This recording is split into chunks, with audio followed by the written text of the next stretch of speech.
Welcome back to Monitors Unboxed. It's time to deploy a brand new recommendation video covering my personal favorite format, ultrawides.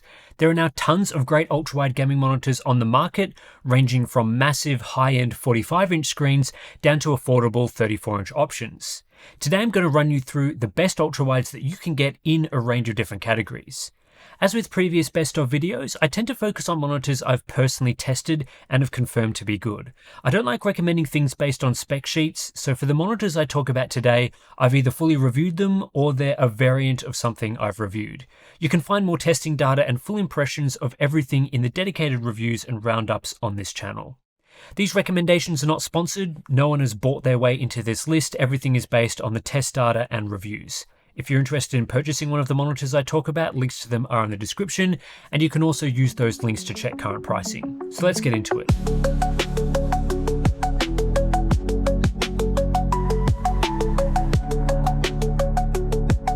The first thing you have to decide upon when picking an ultrawide is the size and format you want to use. Most ultrawides come with a 21:9 aspect ratio, meaning they are about 30% wider than traditional 16:9 monitors of the same height. This width provides a lot of additional immersion while gaming. But there are even wider panels, like the 32:9 format I typically refer to as super ultrawide. These massive beasts are like having two 16:9 monitors stitched together into the one panel. The listed sizes can be a little deceptive if you're coming from the world of 16:9 displays. A 34-inch 21:9 monitor is wider than a 32-inch 16:9 monitor by about 10 centimeters, but actually has about 5% less screen area overall because the 32-inch monitor is taller. The true size difference between those panels may not be immediately apparent if you're just comparing the spec sheets. Here's an easy guide to the main ultrawide formats. 34-inch 21:9 monitors are the same height as a normal 27-inch monitor, but with 20 centimeters of additional width. 39-inch 21:9 monitors are roughly the same height as a normal 32-inch monitor, but with 22 centimeters of additional width. 45-inch 21:9 monitors are massive. They're as tall as 36-inch 16:9 monitors and offer a width of over 1 meter. Then there's the main 49-inch 32:9 super ultrawide format, equivalent to two side-by-side 27-inch monitors, and occasionally we see the 57-inch 32:9 format, which is equivalent to two side-by-side 32-inch monitors. The best size is totally down to personal preference. I tend to like the 39-inch format the most as it hits a sweet spot, offering great immersion while gaming without being too large to fit comfortably on a desk. But if you're building a simulator rig for racing or flying games, the even larger or wider panels may be optimal as they wrap further around your field of view. There's nothing wrong with 34 inches either. I typically find it a noticeable improvement over standard 27-inch monitors. So what monitors would I choose at each size?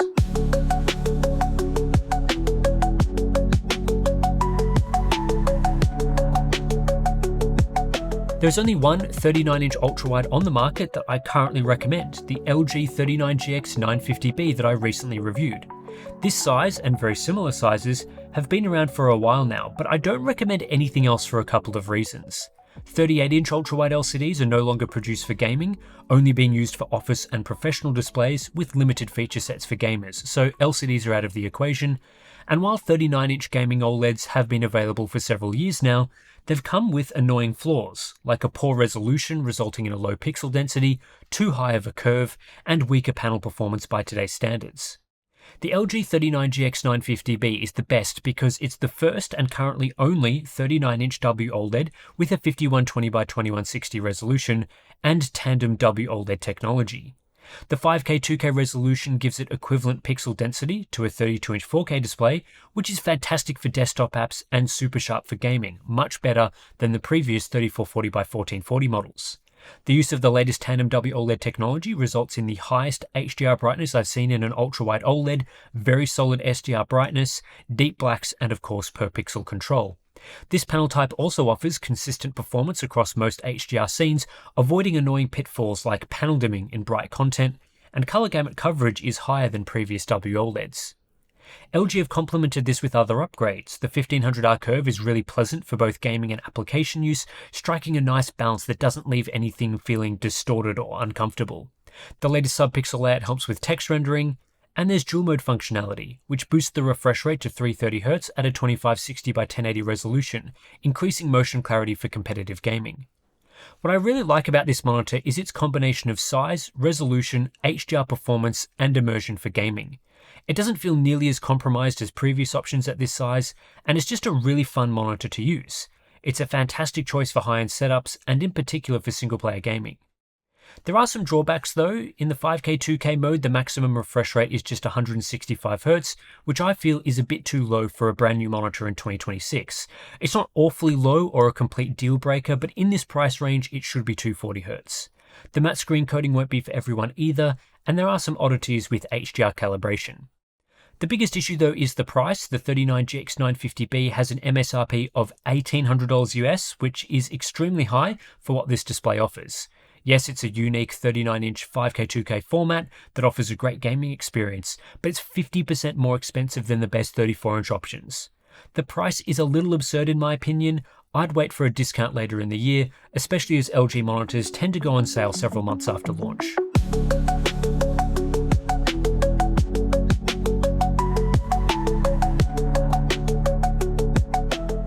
If you're looking for the ultimate 34-inch gaming ultrawide, I'd recommend one of the latest 360Hz QD OLEDs that were released at the start of 2026. This new 34-inch QD OLED panel is excellent and includes several key improvements compared to first-gen models, including a higher refresh rate, higher brightness, and improvements to text rendering. The 2026 panel uses an RGB striped subpixel layout that Samsung Display call V-Stripe. This is the same layout used on most LCDs, so for the first time these 1440p class QD OLEDs have the same text rendering as equivalent 1440p class LCDs. Ambient light reflectivity has been improved too, and while it's not a fully solved problem, blacks are noticeably deeper compared to first-gen panels. On top of these fundamental improvements to panel design, the new 2026 models bring decent upgrades for gamers. We're looking at a 360Hz refresh rate offering excellent motion clarity for all types of gaming, and HDR brightness is notably higher than older 34-inch QD OLED ultrawides. Specifically, peak brightness hits 1300 nits instead of 1000 nits, and full screen brightness is up as well. Panel dimming, it's still an unfortunate issue here, but aside from that, these screens offer a great HDR experience with deep blacks, per pixel control, all the usual stuff. As for which monitor using this panel is best, I've tested two models and found them very difficult to separate. There's the MSI MPG 341 CQR X36 and the Asus ROG Swift PG34W CDN. Both provide excellent calibration across the SDR and HDR modes, along with identical brightness and general panel performance, so in games and applications they look pretty much the same.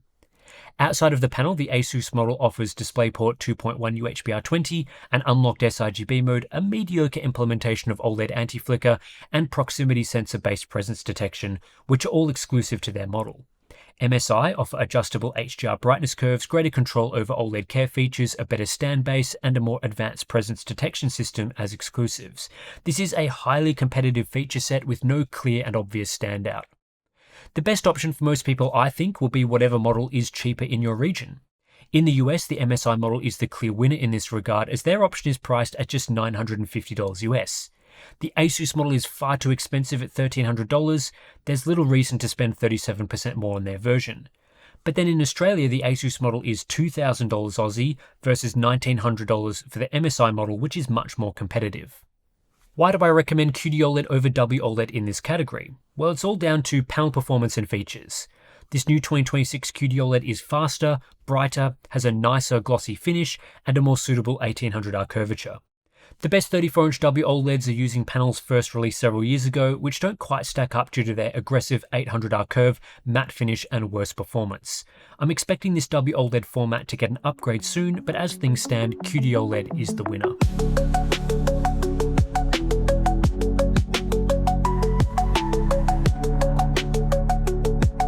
Up until the recent release of massive 52-inch 5K 2K ultrawides, which don't feature in this video, 45 inches was the largest size you could get in a 21:9 ultrawide format.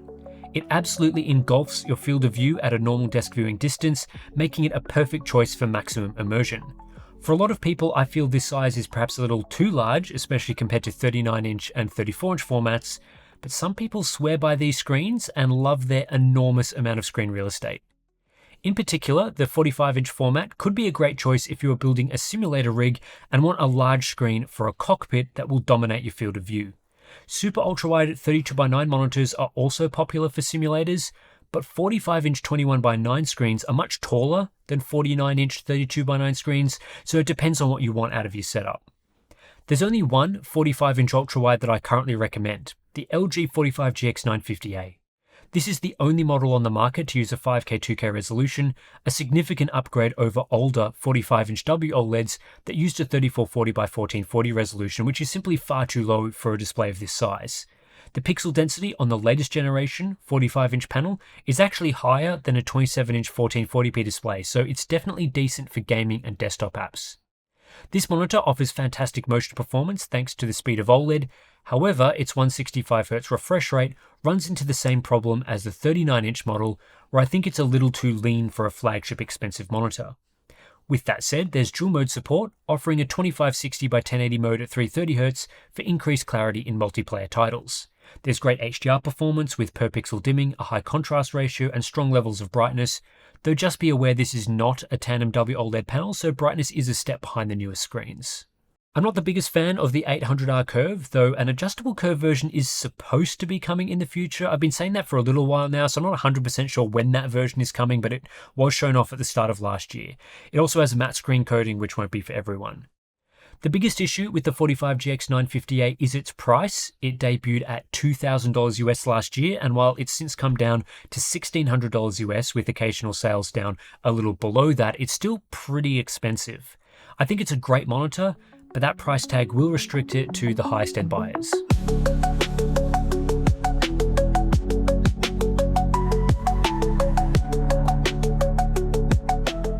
While all of the best ultrawides on the market are priced above $1,000 US, you actually don't need to spend that much to get an excellent OLED ultrawide for gaming.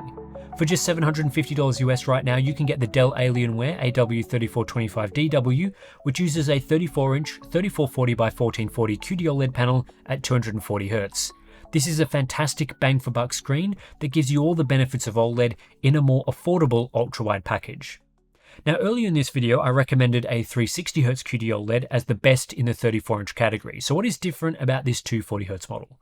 Well, firstly, obviously the refresh rate is lower, but for a lot of gamers, this might not matter. If you're playing a game at 150 FPS, it will look exactly the same in terms of motion clarity on a 240Hz monitor and a 360Hz monitor. This is because in both cases, the monitor will simply run at 150Hz, and with identical response time performance, you end up with the same visual output. Where the 360Hz monitor gives you additional benefits relative to a 240Hz monitor is when gaming above 240 FPS. But if you aren't planning on doing that, well, you can save quite a bit of money to go 240Hz instead. The AW3425DW is also not quite as bright as the latest 360Hz models, but it still offers up to 1000 nits in HDR content and up to 250 nits full screen, which is decent for most content. This is a great screen for HDR, offering all the usual benefits like deep blacks. Dell have also done a stellar job of calibration, which makes the screen look very accurate in the best configurations. The other things you're missing out on are the RGB striped subpixel layout and the improvements to the screen coding. This means text doesn't look as crisp with some pink-green fringing, and ambient light is more likely to cause raised blacks in bright rooms. These are known flaws to these earlier QD-OLED panels, but they're not serious enough to make the screen unusable, especially for gaming. But for just $750 US, I'm more than happy to make some of these sacrifices because at the end of the day, you're still ending up with a fantastic gaming monitor that offers great HDR in an ultra-wide format. The Alienware design and build quality is fantastic. Dell regularly runs sales, so it might be even more affordable in your region, and there's no major problems specific to this model.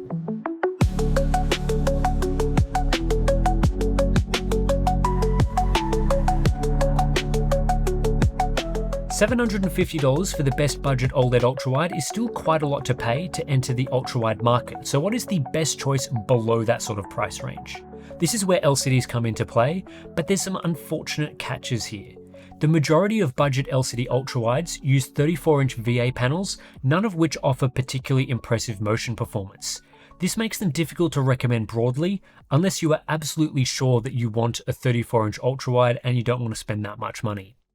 The most recent budget VA LCD ultrawide I tested was the Dell Alienware AW3425DWM, which I described as perfectly fine in my review.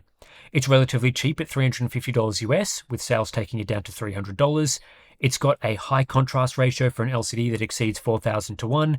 It's got okay accuracy and a wide color gamut, and there's modern features like HDMI 2.1 and a decent 3440 by 1440 resolution at 180Hz. The downside is that this is not a fast display. Motion performance is mediocre with slower response times and classic VA LCD dark smearing issues. It falls short of the performance offered by today's fast IPS panels, and it's well behind OLED. However, this is not an issue specific to the Dell AW3425DWM, it's just the reality of the entry-level ultrawide market. They basically all use VA LCD tech, which all have this issue. This puts me in two minds. On the one hand, I'm not particularly enthused about recommending a budget VA LCD ultrawide like the AW3425DWM. But on the other hand, there's no alternatives in the $300 to $500 price range that are worth recommending instead. It is what it is in this category. It's not all doom and gloom though. I don't want to sound too negative about these panels. These screens are not so devastatingly slow that it completely ruins the gaming experience. If you are a motion purist and like to play tons of fast-paced games, it might be an issue.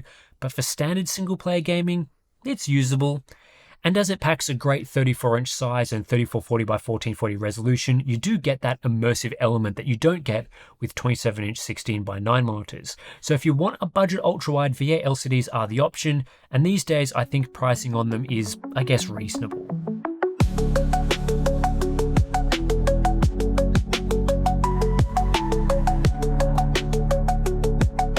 The last category in this video is for super ultrawide monitors, the big beasts with a 32 by 9 aspect ratio.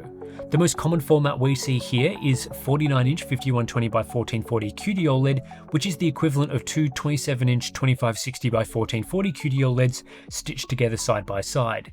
It's a very immersive format that also has benefits for productivity applications, as it essentially replaces a dual monitor setup with a single panel.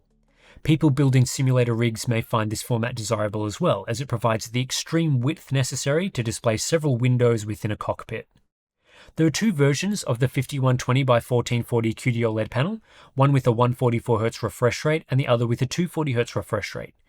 Given these are generally quite pricey monitors, I don't see the point saving a small amount on a 144Hz model instead of 240Hz.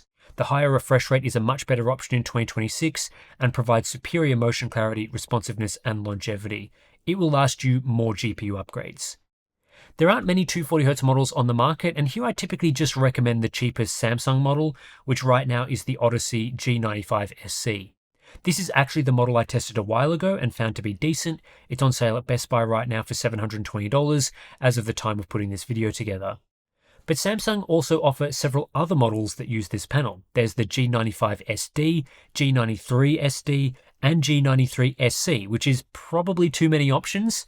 Basically, the SD variants are newer models that are almost identical to the older SC variants, while the 93 variants are a slightly lower spec and omit the smart TV functionality. Depending on the day and what promotions are running, you can typically find at least one of these options for less than $1,000 US, and I don't have a strong preference performance-wise as they all offer the same general experience. If you're wondering what this QD OLED panel is like, it's basically a larger version of the 34-inch 3440 by 1440 240Hz panel I was talking about earlier.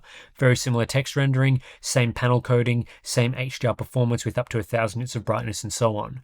While it's not the latest OLED technology, it still offers a decent experience, especially for the sorts of immersive gaming you'd be doing on a screen like this. So that's it for this ultra-wide gaming monitor recommendation video. I finally feel like we have a great range of ultra-wides on the market covering all the sizes I think most people will be interested in. I've been holding off on making this guide until there's been enough products worth talking about, but with all the latest OLED formats, I think we're in a really healthy position. A lot of the panels I've been discussing today are quite new, and I'm not expecting significant upgrades in the near future. The 39-inch Tandem W OLED and the 34-inch V-Stripe QD OLED are recent releases, so they're not going to be superseded anytime soon. I'm not expecting too many changes in the budget markets either. 240Hz QD OLED and VA LCDs are here to stay. In other categories, we do know new panels are being worked on, but it's unclear when they will be released. Samsung Display are working on an upgraded 49-inch 5120 by 1440 panel using the latest QD OLED tech, and LG Display are working on a 34-inch 5K 2K ultrawide panel, along with 240Hz variants of other 5K 2K W OLEDs. There's no firm timeline on any of that, so in most cases right now I'm not suggesting that you wait for an imminent release. Some of these options could be more than a year away. As always, if you do want to learn more about the monitors I've been talking about in this video, I have individual reviews available right here on Monitors Unboxed. I'd also recommend checking the links in the description for updated pricing information, as this does change over time. So check down there if you're watching this video weeks or months after it went live. We also appreciate anyone that uses those links to buy one of the monitors we've recommended in this video if you found it helpful. Another thing to point out down in the description, again, lots of stuff here, is our Patreon page. These videos take a lot of time and effort to put together because we do test a ton of products throughout the year. And that is all thanks to our Patreon supporters who allow us to dedicate so much time into all of this testing. So if you do want to support us in our independent testing, Patreon is the best way to do that. So thanks for watching, and I'll catch you in the next one.